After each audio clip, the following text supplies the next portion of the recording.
Mauanga mo ui, pe hoko ia ko e te koloa. Ai ko peki ko ni pe ko rewa ai ngahi bea ko yo gui be e whakatau aki ko trademark ko right. Ko ngahi bea ko ia mau ia heni. Ko hi be ke whakahoko aki e whakatau aki ko koloa ia atau tolu. Ai ku hinga ia ko koloa a ata. Ai ngahi koloa e lava peki mo o atu ki muri heni i he whakaukau ko ia ka koe mauanga mo ui i he wāhenga mauanga mo ui ki he kakai whiwhine, kakai tangata o kunau whahoko ai ngahi ngoue e tapake heke he pē e lava ke kau iha no whao o whasio e ngahi māketi ngāue whakataha mo pureanga mo potu ngāue koe ni whakatau aki mo langa whakalaka wha ekonomika koe potu ngāue pē o malu ai ai kumi ko e tau ngahi market e uta ki muri ai tau ngahi koloa i tonga ni e ko ia ku makatunga e katoanga mo maalari o ahoni mo e howani ai whakailonga i koe ni ai Lapaha District Pack House whakafofa puta tua e whare e toki whaipe whakamatala whikawaki mo whare pea mohono mahu inga pea moeanga hono whotunga ka oku osi mahino pe ko whakanau-nau pea toki whakakakato mohono ngahi nau-nau ke whakahoko ake ngāu e koe ni o tauhanga ki ai ko ia, Amerikina e toe iai e whakalakalaka i he mauanga mo ui ko ia e wāhenga ko hi ko e ngāu e koe ni ko lava i he houani ko e tangata ika ambassador e Republika e China kakai o China bureanga kakai o China ko Kao Shaoling o si heni pe ki hene kau ngāue kai pehe foki ki he tangata ik paremia ko si mea heni tangata ik paremia pai whikau to kata pohi watu e netoa ko e talitali e peheni ki he mea mai e whawhalang-langi tama pirinisi kalani walu fotofiri kai kamata ai polo kalama o e houani Malupo lomu mo e kau tauhi whanua. Wahe hahake o kui heni ko tawhaki ki ko whatonga i kia tawhawaha. O kia ia mao kakala. O kia ia tulu kalani walu. O e kau whakataha i he polo kalama koe ni. Tataki mai ngai ngau e whalakalaka me ngai tapa kotope.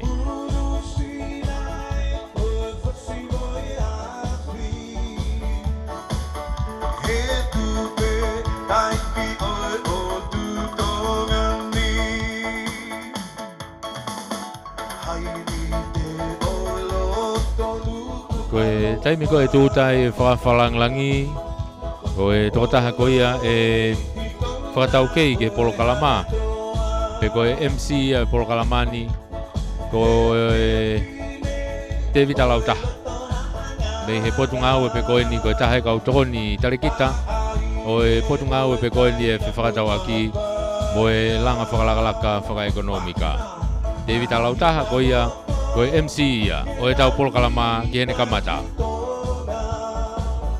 O whatongai koe mea mai e Pirinisi kalani walu fotofiri. Ki heni ki kamata e polo kalama o e houani.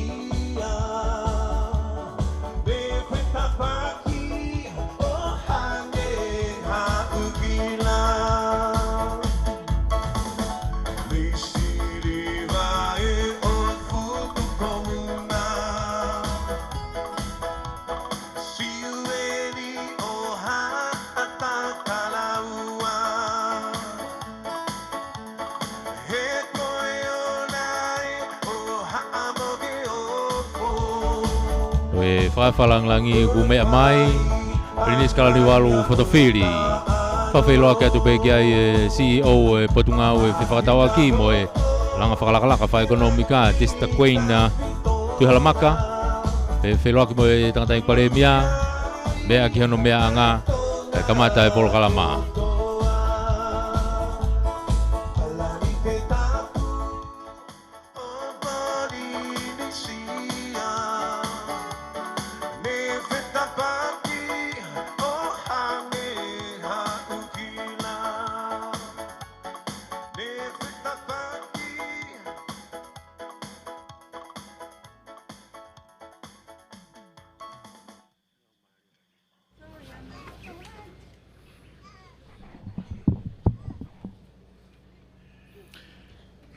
Tapu ki hea whio ai o tua mafi ho tau lotolotonga. Ka koe tui o taimi mo i tā niti.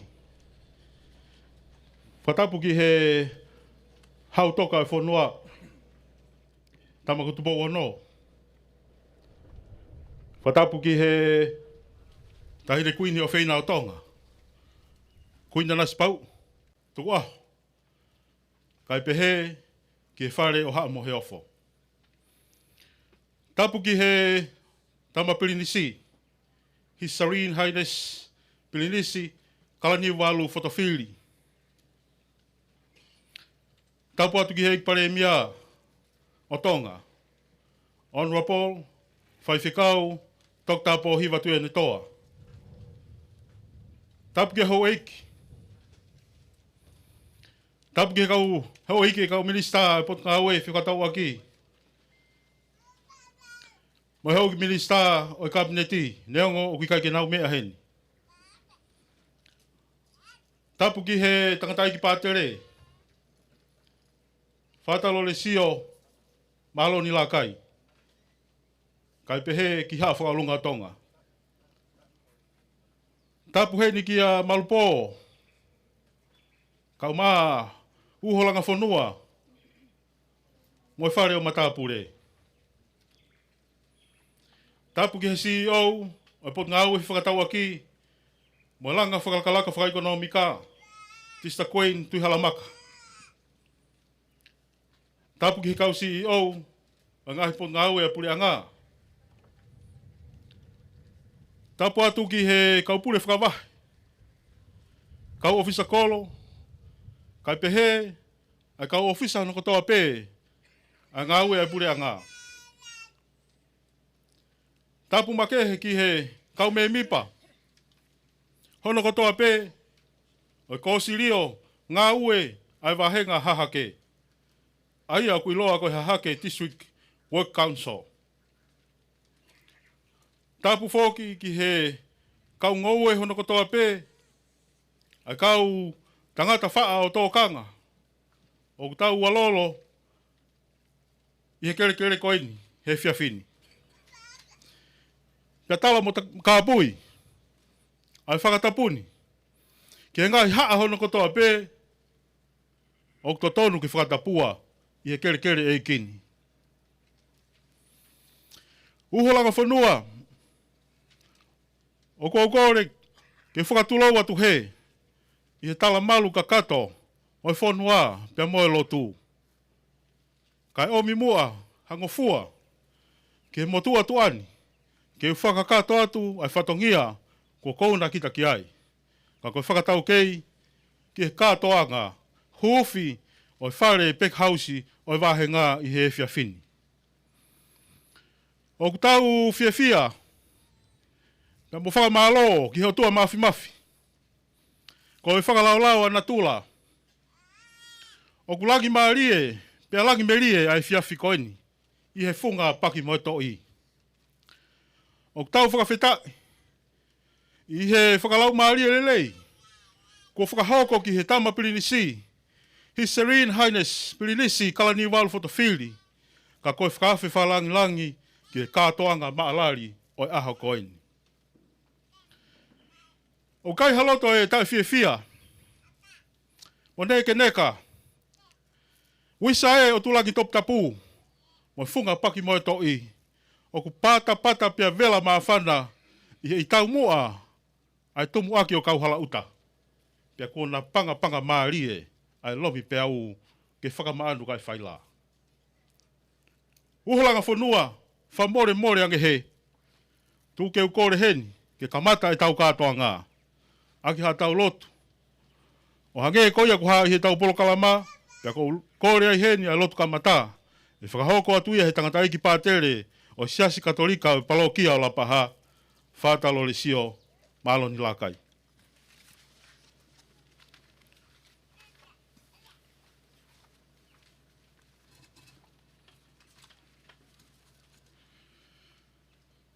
Ke tau lotu, i he huawhai tamai pa mo alo, pa mo lau maari e maani ni. e ke ko e ofa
tau loto, e o toa mafi, o toa ko mau tamai tangata, o ko whiwhia mau pēho mau lota, ke mau whakawhitai aho a whio, ko hui ko mau lope, pa moe tataki, o ko whai e a whiana ki o kakai whiriwhiri a kotonga. O maulawe e he ngahi mano, o mga ngai tāpuaki, me ngai tawaki ke, o whai ano whakaiwe aki ho kakai kotonga. O mau whakawhitai ama whakamalo i e awhiana, hoko ke whakalau maare leipe, a ho pane, ka ko mātoi, ko tupau ano, i ono whakaiwe aia ki ono tatake, whakamōsese aho kakai ke whanoa e tala o wha. Whakawetai e ho whakalau maare e taine koene nana spao o tuko aho. Ko he be ko e toko ni o whia aho pane, ko he ke whakatau la maake, aine whatongia ki ho kakai.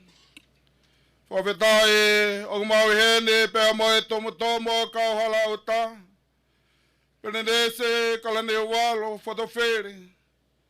Ke whai ai hono whakalanglange e malare. Moe moe whatolha mai aho.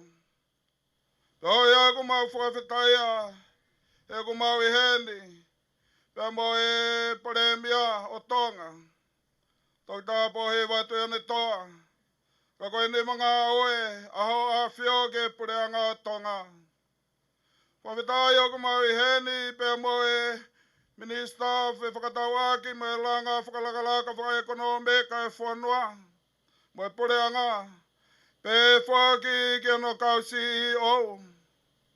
Koe, ke whai hono whakaiwe aki. E nau whawhatangea whakasawani te. Ano whakaiwea aho kakai. Mono whakai ai ki nā tālo ke hauka te nau ngāhi ngā welele. O mau i hene pēr moe pure whakawahe ngā tangata ponga fulo. Kau au whesa kolo. Kau taki lotu. Ka umai singa he fufungai. Tō kakawa e wahe hahake. Ke mau whawhetai pe mo whakamalo ia ho a whio. Ko he ko hoko e misio mo oni he aha koe ni. Ka lusia ko taulanga. Pa e ahoni.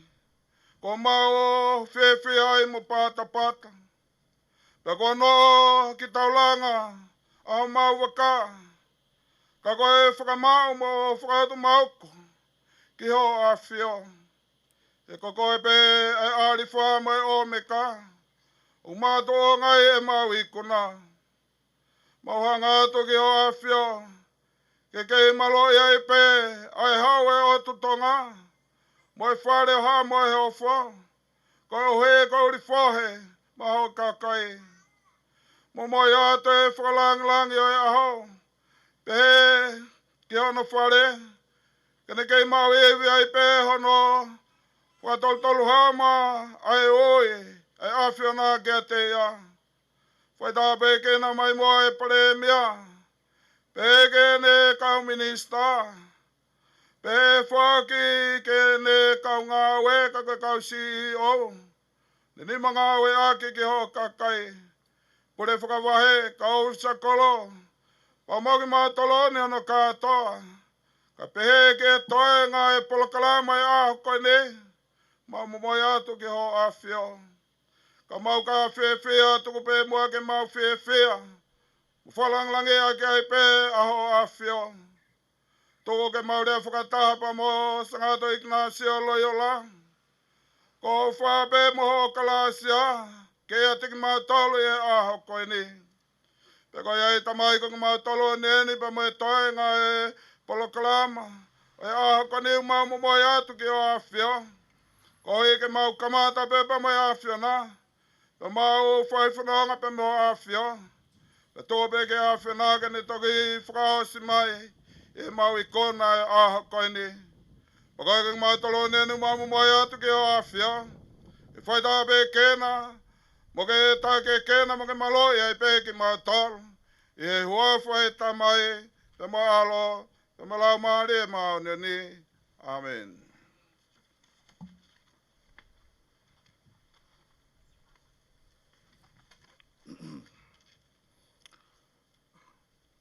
Whamalo ki he takatai pātele, ko ia ko e lotu lelei, mo tāpuaki, ko tō ke kamata aki, e tau polo kalama ka atoanga whia o e aho koini.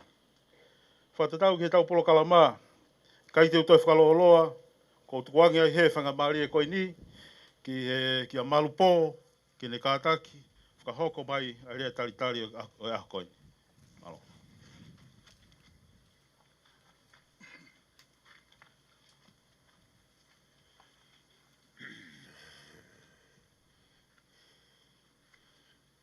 Watape ki e a whio ai o tua mafi mafi.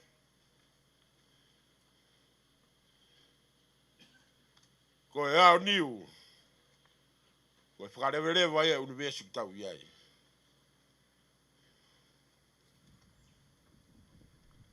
Watapu ki e whaafi whakalangilangi o aho. Tama pirinisi kala ni walu. Lot fotopili. Ko e tumu o kauhala uta. A koe no potu ha takala ua. Tapu atu ki e pare mia tonga. Pai whikau toke tā pohi watu ane toa. Tapu ki e trata ik pātere. Hafo aulunga e lotu. Tapu ki kau taki ngā ue, kau ngā ue kotoa pe pure a ngā. Watapu atu uho langa whanua. E kia holanga maka. Watapu ki e kau whaafe kotoa pe. Kau te fua kere kere o kau hala uta. Houa ko eni. Talangata ya te kita whai ki tō mama. Whakato whatongia. O whai kiaisi o to whakaangiangi he houa ko eni. Whai haki rea taritari. Whawhetai. Whawhetai ke o tua mafi. Ke i taki e tau whono ngā. Rolotonga fu taimi whai ngata ani. Tau au si ai ahwa koloani.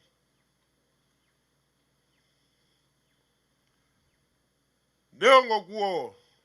To whanga maamani he ngai whai ngata keke. Afuhi ai ki foi pili o te. Whai e whakautua. Moe wakai. Pe koe wholau o tau ki waka ki whē. Koe hau kei la vai o wholau. He fukuonga whai ngata ani. Kai whakawhetai. Koe wakai ki hono kapteni mo no kau waka. Takia e premia. Pe ki hono kau minista. Kai ke na whalala ki hau na wiwi. Kau na whalala pe ki e ki o kunei waka. Kau kei manu ai ho tau waka he ngai ahoni. Malo premia. Taki le rei. Whaka uta le rei. Whanonga e whanua he ngai ahoni. Neongo e ni whangata a. Tau lahi. Tangi mo e toe a kau ngoue. Whangata ai e whetuku e whaimea kai ki nuku alo. Si ngā kovi a haramo e mamafa no mea kotoa. Lava no whetuku atu. Lava ngau e gai pia mau mahi no la. Malo pepe kutoe whakamorepe i kai. Kai milahi premia koe whakalolo maa. Lele ate si mātua ni. Mau e o la. Pea lue mai haraka ngalo mea lele e nualofa. A koe ahoni. Wo mo whato ngā e pure a ngā. A tangi mo e toe mo e kafu. Si kau ngō ue. Whai e awhe whakasamare tane le rei. Ranga e whare whakawhani. Wo mo ome mama o ke ofi. Whakaiwilahi ke kau ngō ue o e wāhengani. Whamalo atu. Malo e ofa mo e manatu. Wo teki e, a kau kakala e o tulangi. Ye hake whakararaka he paki mo e toi. Hange e goe utau mātai aho ni. Whai e pe tala kātoanga. Kau hala uta. Fia. Tō whatongia pe tūna. Premia. Tā i maari e ai. Whana mo e mkapuna tamapili nisi. Ka peke toenga e wāhengani. Whawawhonga toa e taritari le rei e pe tūna. Tamapili nisi. Peke i premia mo tolu kotoa pe. O tau te fua i kau hala uta he ahoni. Ke tau kau whata mo whakamo oni. I ngā ue kafa. Mo mea atu ki ai. I he tokoni. Ai pure a ngā kua whai. More o ngosia. Kau ngō ue. Pa moni bea ki rea. Ta wanga maheni ko rea whakaloto la. Rea langa ngā ue. Ako ki rea beu whakaotua. Lava langa i whafofu. Pia pehe rewa. Koe pare o ngā rei ko te ata ngā ue ke te lahi anga. Premia. Ki toe ngā tu koe ni. Ka wari tahi pehe wikene fui lere koe au ki niu tō ua.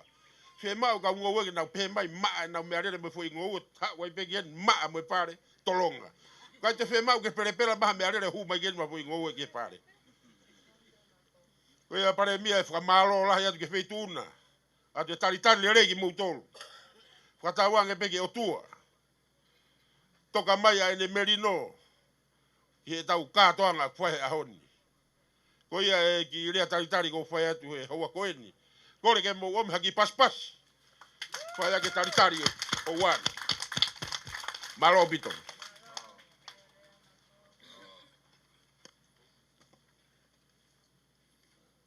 Whamalo atu ki a Malpo, whare matapure. I he rea tali whakamawhana, kone whakahoko.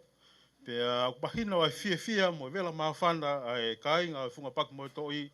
Kau maa e tangata i whanua, mo whinei i whanua. Hono kotoa peo e wahe hake, i he lawa ki tau au sia, ai aho whakahistoria koe. Ka kono whakaawa, o whare whaonga koloa koe ni. Ke tai maari e mei ai wahenga, pea mo tongani katoa whoki. Hange koe rea whakamawhana ko whakahoko e Malpo, neongo koe misi pe, neongo nai hoko koe misi pe. Pea ta e aloa, ha aho e tuu whanua ai. Kau tau whawhita i aho koe ni, o tau mātā tonu, ai fu whakakoloa, o tau inasi ai. Pea ko hai aha loto e tae fia. He koe ni ko tuu e hala whakawakawa ke ngauhi mo hua atu ai fua o e whanua ke ngahi māketi o tua pure anga. Kai ke utoi whakaloloa, ka kukore mua heni ki he tau hoko ki he polo kalama, kore heni ki he tangata ikpare mia, ono polo whai whikau tok tā pohiwa tu e ne toa, ke ne kātaki mua, kai mea mai o whakahoko atu, ai pui tua, o e polo cheki koini, malo opito.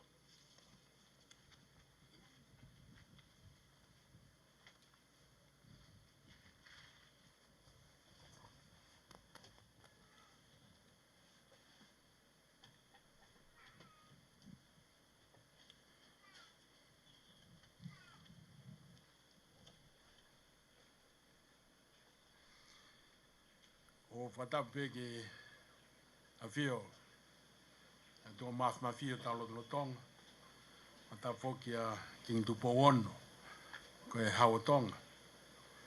Tapu mo kuina nas pau, ko e whihu o whina tonga. Whatapu mo e Tampinis Kalauni, Pinis Tupo Toa o Kālala, mo ka Hawatonga. O whatapu ki e whakawhakarangirango e aho. Tampinis Carnival, Lotu Whatawhiri, ka koe tumtumu ka holauta. Pe whatapu atu ki e ampastoa si aina, tau si aorini. Whatapu ki e ekminista o e Potungawe, e whakatawa ki, me la whakalala whakanomika, ne o pene ki poaki mai, koe ke tau ke ne lawa ke heni. Ko whatapat ke tataik pātere. Pātere lo si o lalkai.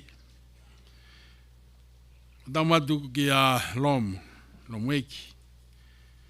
Au mai Malpo, kau whariwha. Whatapat ke puri whakawahe, e puri whakawahe, hiwa pe am hongfulu, a pe ka ofisa kolo, me kau ngai whakapurianga no katoa pe. Matapati ke kōsirio, i pe whoki ki e komite kai whiwhine, pe a ko whatapatu ki e mautou katoa pe, kumou i heni, i hoan. Matapatu uho au mā aorangamaka. Ko whawhetai ke o tō mafi. E tataki tau tolu, tonga tapu pongfu, tonga tapu iwa. Tawa mai ki e wike mahu ingani. O tau ke i hape, me COVID tā hiwa. O kei whakahoko pe e tau langa whanua. O hange ha ngou e uhina. Ai tāpuaki, me langa. Ha tū maari anga kau ngou e. I he uho tonga tapu ko ka horauta. Mon pe sa me. Vai tolu ves tolu, ka koe eiki, ko e whakau. O takataka iau. Ko hoku langi mo hiki anga o hoku ulu. Ko whatongia he porokalamani o ku hoko ko hoku whakoloa. Ke tuku atu e whamatala ke pui pui toa. Mo e tuku au mai ai whengao e ake ai pureanga mo e kōsiri o ai vai hakeni. O lawa ai ke tuu o tau hufi ai ai whare e whaoanga mea kai pe ko e Peg House, Malapahani, mo hakeni he ahoni. Nai kamata hono whakawai ai ngā weni me he wanoa tā whitu. I he lahi koia ai ngoe o hahakeni, neongo koe whakaukau nei whowhai wholoa pe ia. I lahi o e ngoe hange koe meleni, koe hina, pene whinga malo e ko sirio, e lawa ke langa ha whare Peg House, ke teu ia ia e fua o tōkanga, whatatau mo e whie mao e ngai market tō pureanga, ka tātou te whito ki Nusila mo Australia. Na e hoko mai ai ngā ue me palani o mai ke wanoa tā walu, ko lawa ke tā o e mape, mo siofi ono ngāhi whakamore ke ke. Ka lawa ke langa e whareni. Ko ngā ko nina e whakahoko ia he kautā ko e ITS Pacific. Na e hoko atu ki hato e whakarerei o e palani ngā ue, mo e mape, e whare Peg House, mata mono whaka-estimate ka kato e whareni, ke whiunga mo e whie mau a tōpureanga, i he malu mo lelei o e peke taungo ue, mo e natola o e ngāo ke whakahoko e whareni. Nei whakahoko e whakarerei ke balani e whareni, mo e kautaha ko e Talanoa Construction Limited. Pea whakaweta i laumari e lea tampere nisi, ka ni malu, Lord Fotofiri, e whaaki mai ai konga api, ke tuua e whare Peg House. Aia, kutau ia i he momenit koe. Pako to e fie whakafonga i atpe, aho o tuanga mātua a tampenisi. Ai whakamalo, ma loto honga, i he ho ofa au fuato, o maulawe mo nuai, kotoa i ahoni. Nei whakaho mai, whoki ai kore koe ni, ki e motoani, mo e pureanga, e tau ko o si. Pea tari ai pe ke whakapaanga, anolanga o e wharepeki, koe ni. O whakafou e potungau e whakatau aki, mo e langa, whakaekonomika. Ikai koe ia pe, ana e mau mai pa mo ngofua langa ki hono langa o Peg House me potunga ko ia o ngai ngai lalahi. Nenga mata i Sanuari wanoa wataha ai whakamooni ai pureanga pa mo e kautaha langa ko e Broker Construction Limited a David a whatawhi puloka o nginau tolu ai kautaha ne nau whakahoko ai ngā ue ki hono langa ai whare Peg House a eni kutu ko eni. He taimini. Koe whawhofua ke lahi o e whare La Paha District Peg House, koe square mita e whangeau ua furumawhitu, ano area whakalukufua. Koe whakatoa e Pacheti ki hono langa o e whare Peg House, whataha mohono a takai, koe paanga, tonga, e ono kilu, ni mamano, wafe, warutaha seni te fituan. Ikai ke kawai, ai whakamama uhila e hala, me he CPS ala paha, me ngai uhila hala koni kumo mea ki kia inu e takai e fwoi tapa wha o e wharen. O ko whakamalo atu ke, ave whakamalo ke ek minsta panga, ona po te tala mau, minsta fe whakatau aki, ona pota taf moiaki, mo CEO e potu ngā ue, e ngai lalahi lo pete he muri, mo CEO e whakatau aki, Gwen Tuihalamaka, a pehe kia toko ni te wita lauta, ka ia e tonga CEO e whakatau aki, toko taha ia, na ngai whakangatonu ki ngā wen, a pehe whoki ki e sekretari pure e ofisi o e pare mia ane tonga e mai ta whai koe ki ngai pe me motuan. Me ngai hoa ngā aue o ngai kautaha ko mou whai ho mou lelei taha o i kōna i ai fu ngau e langa whanua koen ke tokonia mo whakaivia e ngai whamiri o i kaungo ue. Tala monu atu ki kaungo e hono kotoa ko e ni hoko mo amanaki pea koe taurea pe malo sisu. Ko lawa whatongia e pureanga ka koe whakarotolahi o whai atu kaungo e me ko sirio i mou ngowe i ki lai taha ai kerekere o ata mau ki mou tolu ke tokonia ai pe ai tuonga whakaekonomik lelei o hakeni me ngā i vai whanua kotoa i tonga tapuni. Matama pe ke mou mao ha fia i eiki i ngāo ko tau i kuna. Pe foki whatawange tau i nasi a whiri whare area i kuna a tau pule lulu o ikeni. Ke tau ako me tau ngāhi whaingata o i kuohiri lava ke toi lelei ange e tau langa whanua ki he kāu. Peke inasi ai e tau whanau i tonga monu ia motu uloa. Maloa bito, tua whatu.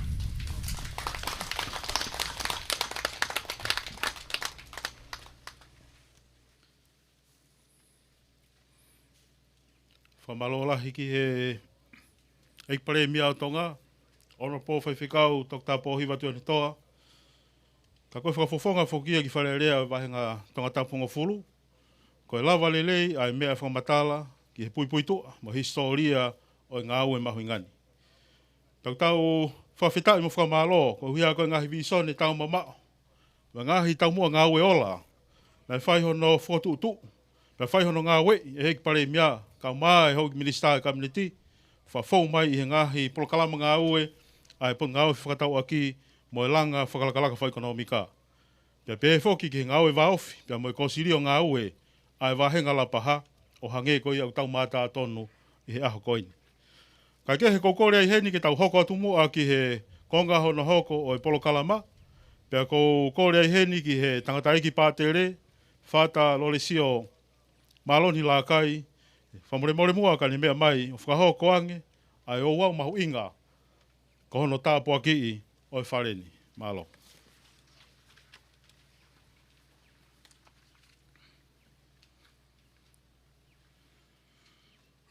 Whawhetai ki he otua. Koia o kone kamata e lelei kotoa pe.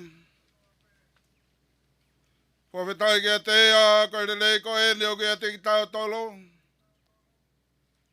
Koia pe e kamata anga o i mea kotoa pe. Nane whakaha mai a hono mawhi mawhi. E kau ngā oe na nau whai a hono palani. Nane whakaha mai e kau ngā oe kono whakahoko e ngā oe koe ne. Moki nau tolu nei whakawhau mai ai. E ngāhi whakaewea keke. O kakatoa e ngā oe ni he aho koe ne. Whakautou hoko ai. Koe kau whakamoani e aho koe ne. Ke kona koe a. O toa mawhi o ku mau elo ko e kona e a koe ne. O ku mau i kona peiho i kona. Pe koe a ku mau hanga tai ki ho a whio. Ke whaita peke na mai moa e whare ngā ue koe ni. Ke ho koe a koa whakaewia o ki nau tolu te nau ngā ue ai. Kau maa e si kau ngoue. E whakawhau hanau kakawai e whare koe ni. Tuku mua ke whakaola mei langena. Mo whakaivia ki nau taru. Ko eka ngai mea ofa ma ngai tare niti ke whakainasa ki nau tolo. Ko eka malawa whakakatoa ke nau ngai whatongea. Ke whamere, whanua ba mo e siasi. Pakoe umau hanga tuki ho afio hina ke hanga whakatop tapu e ngā whare o Isleri. Ke hokoe koe ngā whare a whiona. Ke whakatapu i mai moa ai whare koe ne. Pag mamumoy ato ke toko po ne mamafi mafi a ho afio. Ke malo yang e mua ki nā tolko toa pete nā ngāwe ake. E malo pe ai a whiona. E taimi tatau pe ke whakaola mo ki nā tolu. E fua hene ho nau kākawa. Ko he ke whakamalawa ake ho nau ngai whatongea. Ko ke hoi ki nā tolu ki ai. Pakai aku maha ngatai ke o awhio. Ke whakatop tāpui mai ia. I e hua whai tamai. Pe moe alo. Pe me lau maari e mao ni. Amen.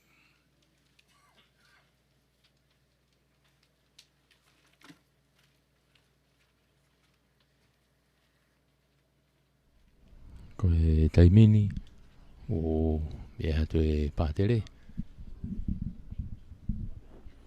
Whawhia o whoke ta whaki no tō e vai luluku o te rea. Kamata tu pe luluku bei he mata fofonga e whare ki he hala. La i wa orive pe unu e vai a fuhia tu na hoko doi be ai i he matapā ko ia i moa. Huanga ko ia i moa. Hoko doi hono a fuhia ai. Ka ko hono luluku ia i he matapā ko ia i moa. O pau e whoke na takataka i pe fui whare kagato.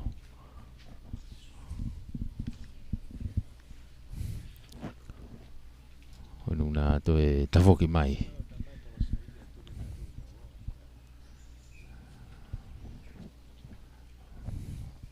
Hake pe ko ia ko whakahongo atu. Ko ia ko e hoka te ai o au. Ko e tangata i ki pātere pe. Loresi o maloni la kai. Oku whahoko ko ia e houau ko ia i he taimini. Wana mo whoki mai taimini. Hange koe na urawe ki ai koe nuku whoki mai taimini ki hau ki he whaosi e tāpuaki o e whare. O toa mawhi o tangata. Koe nia e ola e fuaho mauni ma. Ma momoi atu ki o awhio. Momoi whakataha kea mo ki mautolo ni ono katoa. Ma ualolo koe ni. Ma hoko ko kau whakamoani ki mautolo e aho koe ni. Momoi whakataha atoa kea. E lotu koe ni a koe mai ho aloka ki mautolo. Ka mau ka lotu pa mau pehe. E mau tamai o koe he vani. Ke tāpua ho huafua. Ke hoko mai ho pureanga, ke whai o whinangalo i māmani, o ange koe e he wani. Kua ki mai he ahoni, ha mau mea kai whaka. Ke whamuri mure e mau ngahi anga hala, o ange koe mau whamuri more a ki nao tolu, ku whai hala mai ke te ki mau tolu. Pe wana ke tū ki mau tolu, ki mau hinga ke whakatau were, ke whakahawhi mai ki mau tolu me ko. Whatawa ke whai tāpe kena, mo tā ke kena i pe ki tau tolu he o toa koe tamai, pe mai alo, me lau maare mao neni. Amen.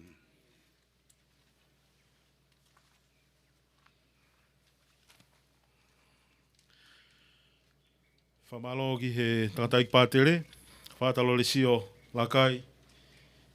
Ko ia koe lawa lelei ai loto tāpua ki. O i whare, pau tau tui. O koe ai malu mo whamano ia. Ai o tua mafi. Ki whare ngā ui koini. Ko ia he ngai ngaui hono kotoa pē, whakahoko i e whareni, ki kei malu pe hao, me ngai whakatamaki hono kotoa pē.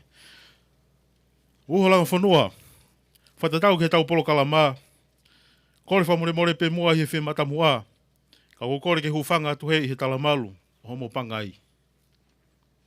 Kai watu mua e koreni, i lau maria lelei pē mua e tama pilinisi, Serene Highness pilinisi kalaniwalu fotofili, kane mea mai mua, o whakao lange, pe mo hufi, ai whare pek house o wahenga lapaha, pe mo mea ai pe ki ngā ue ko lava.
malo atu.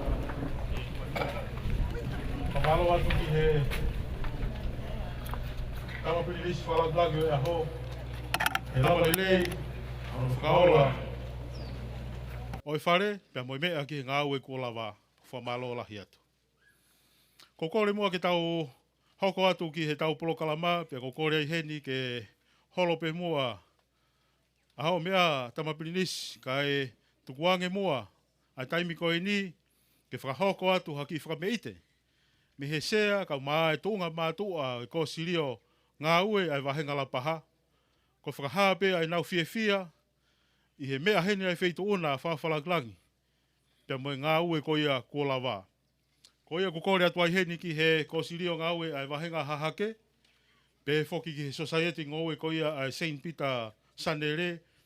Ko tui ko mau taimi eni. Whahoko ai e tau whameite ko ia oi ahoni. Ka taki mua whakawhiofi mai ki moani.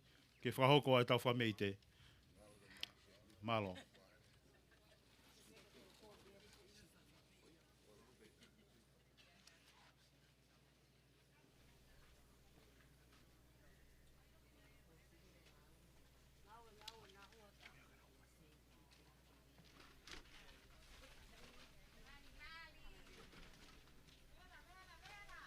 Ona kau whawhine na ko nau teunga mai ko ni nau I mua he pangai ke whai e whameite tokotolu, kau whawhine tokotolu.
Malo e whaka mawhana, mo e whakameite o e aho, pia koe whakameite ia, pia mei he kōsirio, ka mawho ke society koe St. Peter Sanele, e whakameite maari e koe kōlawa, ka kuai whoki mo e whakameite hona ua, o ku whakahoko mai koe whakameite ni mi ai family tuu o hahake, ai ai whakahoko e nau ki tau olunga, i he family tuu, pia kuheni ai a mau kakala, pia mo e family tuu, ke whakahoko atu ai ki whatongia, pia mo ki whakameite ko ia, malo.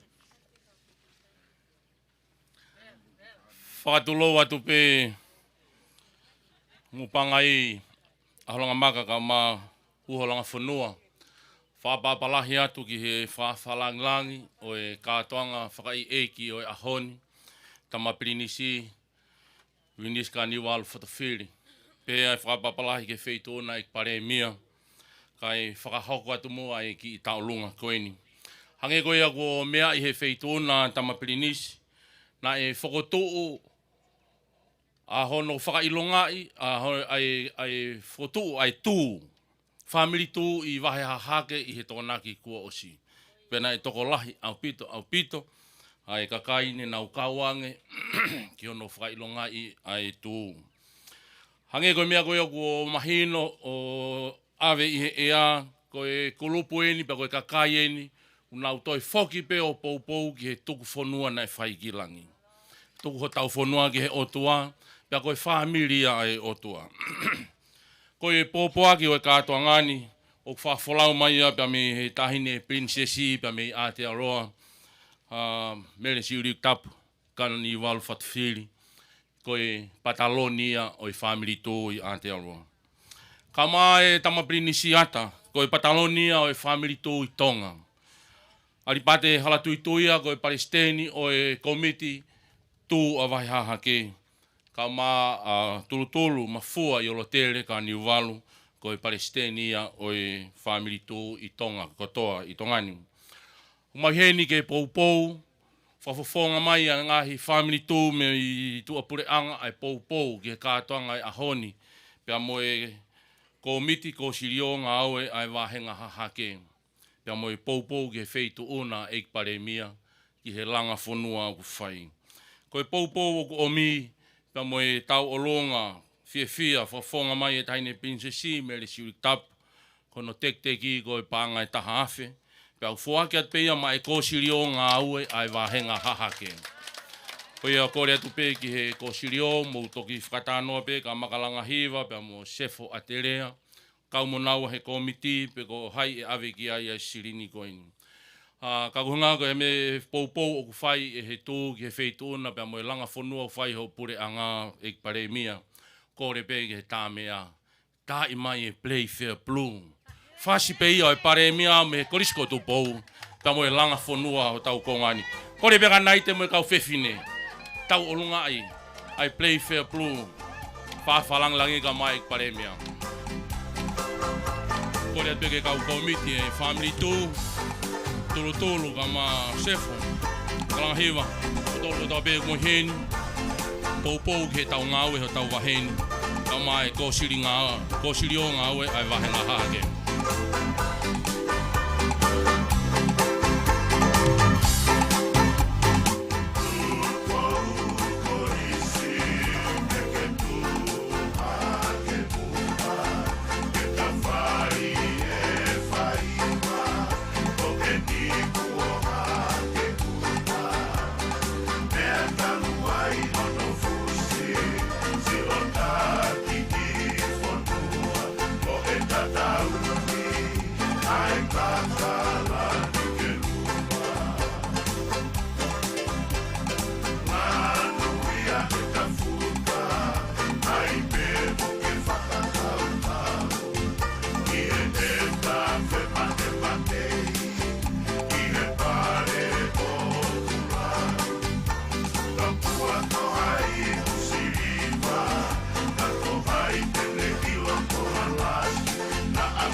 Esse mil pés.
Malo.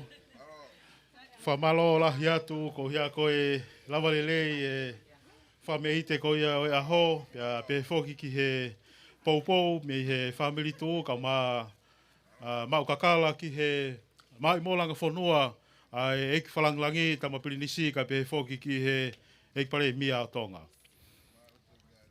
Ko kore mua e uhlanga whanua ki tau foki mai mua ki he tau polo kalama pia i hene pe he ko kore ke u hufanga tu pe mua i he tala whakatapo a hopangai. Kau kore mua hei ke whakalangilangi o aho. Ke kore atu mua i feitu una ke lau maari e lelei angi mua. Kai tō ange.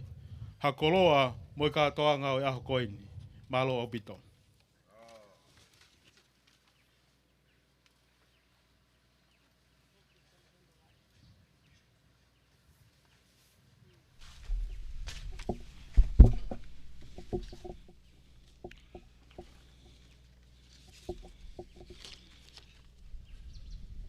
Tapu mo e awhia tae ha mai. Tapu mo ni awhia tamatui, po ono. Ka au mai tae ne kuini, ngana spau. Tapu mo hore ha moi off, moi ho eiki. Tapu mo e paremia, whaiwhikau, tō ki tāpo hiwi tō ni toa. Ka au mai no kapniti. Tapu pia mo e ni Excellency, Ambassador ki Poreanga People's Republic of China.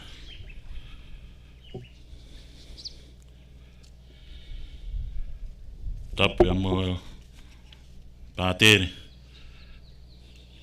ka mai hataula eiki pe ko kore at ke hufanga i ngai whakatapu ko sono au whaki me ka matanga kei hepeki rea no ko e whamalo pe to mua toha hawhetaki eiki tau to ia usia mai ahoni to whatataha mai ki he kātongani. Watai whamalo ki he paremia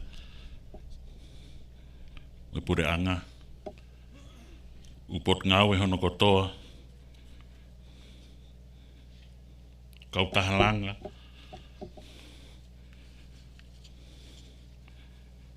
Mo ki nau tolu hono kotoa mo lava mea he ahoni, tau whataha mai he ahoni. Ai pou mo tokoni ki he kāinga, ki he ngawe, mo whenga o whai he mātua. Wa taire rea whamalo, kai ke whiunga. Whamalo atu. Mi hongo wahe.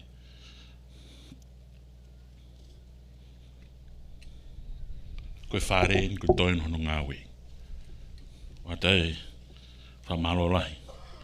Tampari mia. Tala monu atu. Ke teu whiri. O whalahi atu. Evre malana.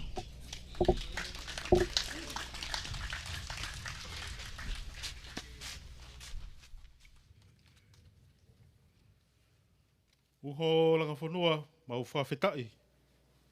He hoa koini he mau koloa. Mau lau tāpuaki.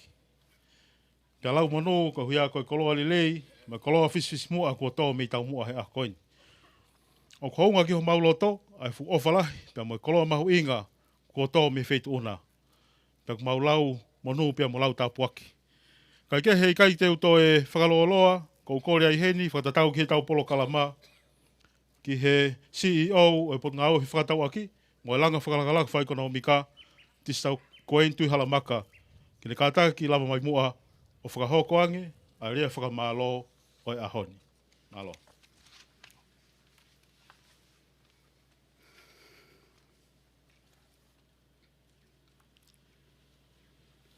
Tapu ki he Tama Pirinisi, His Serene Highness Pirinisi Kalani Walfordofili, ko he whakawhi whakalangilangi o e ahawhaka historia koe ni. Whatapu atu ki he eiki Palemia o Tonga, Honourable Revenue Dr. Pohiva Tuanetoa. Ata he whakatapu ki he Ambassador Asiaina, ki Tongani, His Excellency, Mr. Kao Charlene. Pakokole ke whakamalumalu atu, I ngahi tala whakatapu kotoa pe, ko ose no awhake atu, me pangaini. Ka tā mo oku ai whainga maali e koe ni, ke utongia ai whatongia, ko kouna kita ki ai, I pokalama o e ahoni. Whawhetai ki o tua mafi, ko hui a koe koloa e mo ui, o tau lawenga mo nuu ai, I ahwa koloa koe. Whawhetai whoki ke whakalang maali e lelei e wheituuna, Tama Pirinisi, Kalaniu Walfordofili. O lawa ke me ai he ahoni, ke whakakoloa, ai ngau e kawa, ko lawa, pia kutawi hene ai e pangaini. Koutu ke whawhawhangai, ai eik minista o e pot ngau e, Honourable Tataf Moeaki. He whakamalo, loto honga ia mo oni, ki he wheituuna, Tama Pirinisi. Ko uhi a ko mea I heni, ke whakalanglangi, o whakaola ai whale Peck House, o wahenga la paha.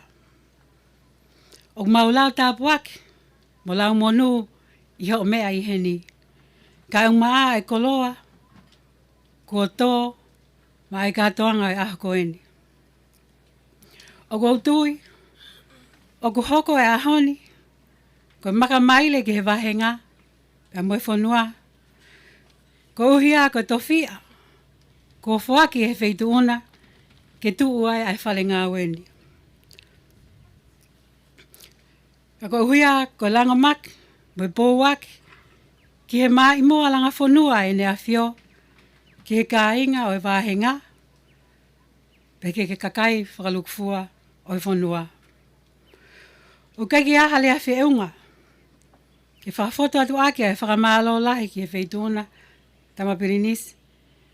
Ak mau whakatawange pe, ke kei tau malingi mai ai ngahi monu ia, pa mo ngahi tāpuaki, me ilangi, ke wheituuna, pe moho whale o tuputupua. O atu ai whakamalo heni, ke eiki Palemia o Tonga, Honourable Reverend Dr. Pohiva Tuanetoa. Ko uhi, ko uli fohe, mo ngahi whakatutu ngā aue ai pule anga, o kutuku mai, ma ai pot ngā weni, pe alawai o whakahoko, a ngahi tokoni maho inga koe ni, ke langa hake ai, mo anga mo ui, ai kakai o e whanua. O poupou ai pot ngā we, ki hono whakahoko ai ngahi ngā we, tokoni peheni, ke whakaivia, ai ngahi sektoa whakatupa anga, o kau ki hono whakaai ai, ai ngahi ngoue, o kulawa tō, mo utatu, ke māketi tua puleanga. Ko whakaamui ai pot ngā we, ke hoko ai whaleni, ko whale ngā aue, ke ngauhi, mo whaawai e tau ngahi koloa ngō we, o teuteui, ke huu atu ke ngahi māketi tua puleanga.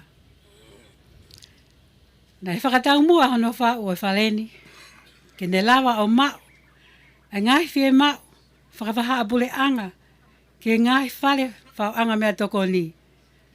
O kumaa, mo haisini, ke ngahi koloa mea kai, o whakatau mua, ke no ngahi, ke aviat ke ngahi supermarket lalai, o ngahi whanua muli.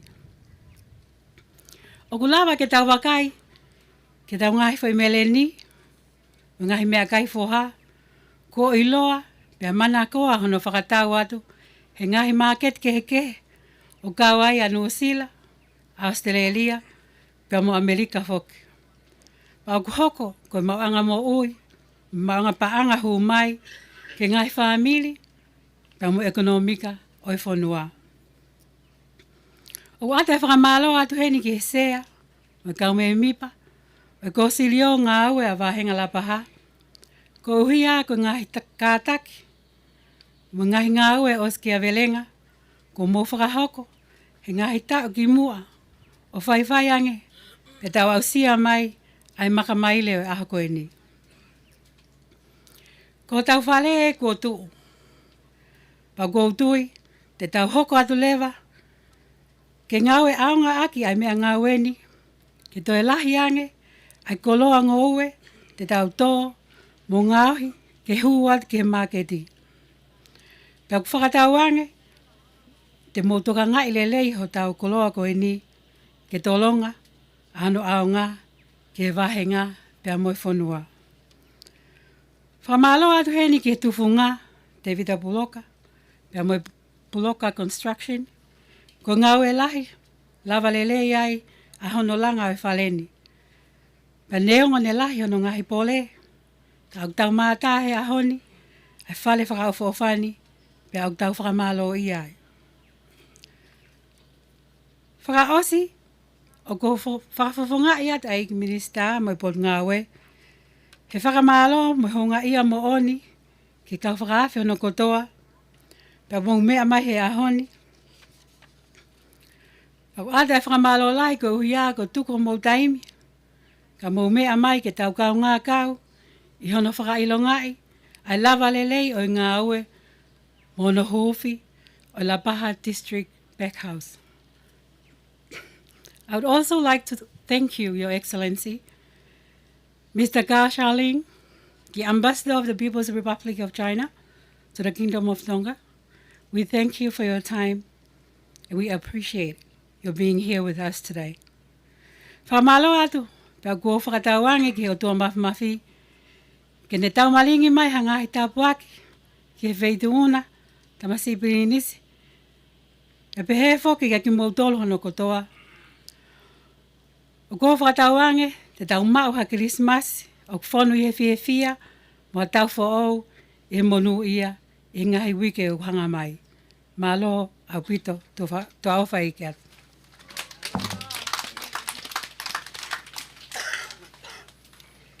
Atu whamalola hiki he CEO e pot ngā ue whakatau aki, me lang whalala whai ekonomika, tista kuentu i halamaka, i hono whakahoko, a rea whakamalo ko ia o he ahoni. Uholanga whanua, ko whamalo atu, he lava ki tau tu uta lelei ki he tau mui o e ngā ue anga o e ahakoini, pea ko whamalola hi atuai, pea mo tatau atu hoto whatongi atuani. Te u whoki pe o whengelei, pea mei he apikola tai, pea mei fasi, pea mo e lotu, o whakatatari mai, hi hao whikau. O atu e whakamalo pia ko kore heni ka hiri ai lotu tuku, whakawhi atu ai pe, ai whakawhalanglangi ka umai kau whakawhi, o kuai ai ki ilo moko moko, ko teu teu e he CEO mo e kau ngau e pot ngau e, ka umai ko silio ahake, ke ilo ke ai aho eiki, he mo toenga kau whakawhi. Pia kuai whoki mo e tau ngahi puha mereni hu whakatapu mo e vestapolo, hange koe na mo mea kei ho mo mea mai, whawhare tolo ko ia e whare peki, au iai pepea mo soane, pea mo taunga kau me mipa, koe aho hufi whare whoki eini. Koe osi pēri pa mo fōu atu ai pē ai. Kai ke, e kai te utai whakaloloa ka kōkore rewa heni a takataiki pāti re, a whātalo le sio maaloni la kai, kini kātaki mua whakahoko ange, ai lotu tōku o hufi whare La Paha Backhouse, District Backhouse, Māloa Pito.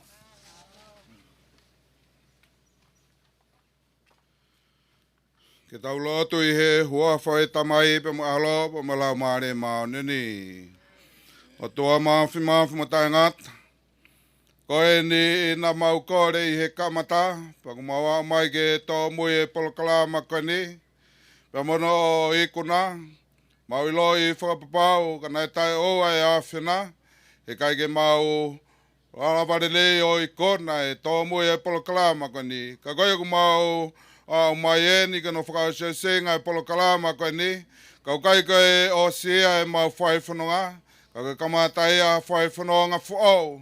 Ma e makatoonga e whare whano whailonga i makei a koe ni. o ki nau tolu te nau ngāwe ake.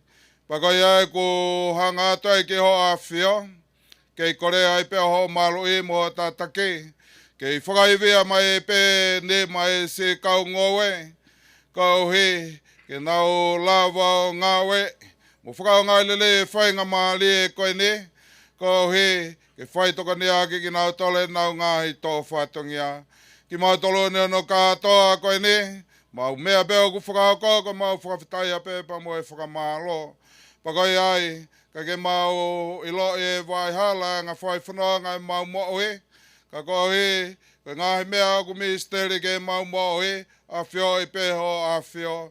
Pakoi aku amana keni ke mau mātou ke a kane, me ato e whakalanglangi, pe whake ke pare mea, pe whake ke mau mātou katu mo ki mau tolone no katoa, mau hoko ke kau whakamoni a kane, ko kai ke mau ilo, vai hala ngai whai whanangapa mo e mau mo oi, pakoi mau hanga tai o kore ho maloi mo tatake ma ki mau tolu, pake kei whakaiwi a ki ai pe ki mau tolu, e klase a tatau, ko i ke hoko atai pe mau ngahi ngau lelei, o ku mau lawa o whakahoko, ke whakaina sea ke ho kakai, pakoi ko toi ngā to e whai whanangapa mo e mau mo oi, mau mo moi atu e ki ho a whio, ke whai tā pe kena mai mo ke tā ke kena mo ke maloi e pe ki mau tolu, i e hua whai tā mai pa mo alo, pa mo lau maari e mau neni. Amen.